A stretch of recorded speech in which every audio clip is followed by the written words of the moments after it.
விஜய் அவர்கள் 2 வார காலத்திற்கு தற்காலிகமாக தனது பிரச்சார பயணத்தை ஒத்திவைப்பதாக இன்று முறைப்படி அறிவித்தார்.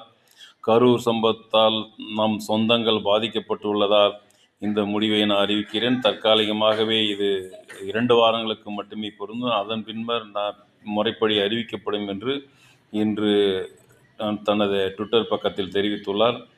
இதன் மூலம் 2 வார காலத்திற்கு அவர் சொகுசு வண்டியில்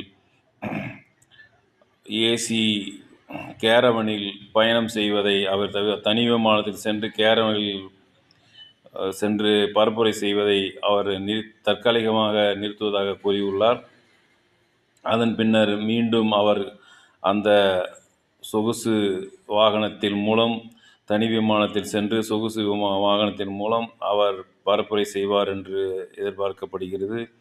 ஆகவே விஜய் ரசிகர்கள் அந்த மகான் 2 வாரங்காலம் கழித்து அவர் வருவார், உங்களுடைய வாழ்க்கைக்கு விடிவு ஏற்படுத்துவார்.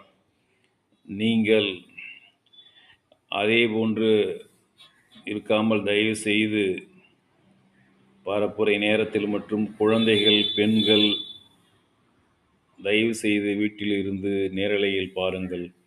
முக்கிய நிர்வாகிகள் மட்டும் அந்த கூட்டத்தில் கலந்து கொள்ளுங்கள். சொல்லானா துயரத்தை மீண்டும் ஏற்படுத்தி விடாதீர்கள். விஜய் அவர்கள் என்ன செய்வார் என்பதை மட்டும் தாங்கள் மனதில் நிறுத்தி செல்லுங்கள். அதிகமான கூட்டம் இருக்கும் இடத்தில் சேர வேண்டாம் என்று கேட்டுக்கொள்கின்றோம்.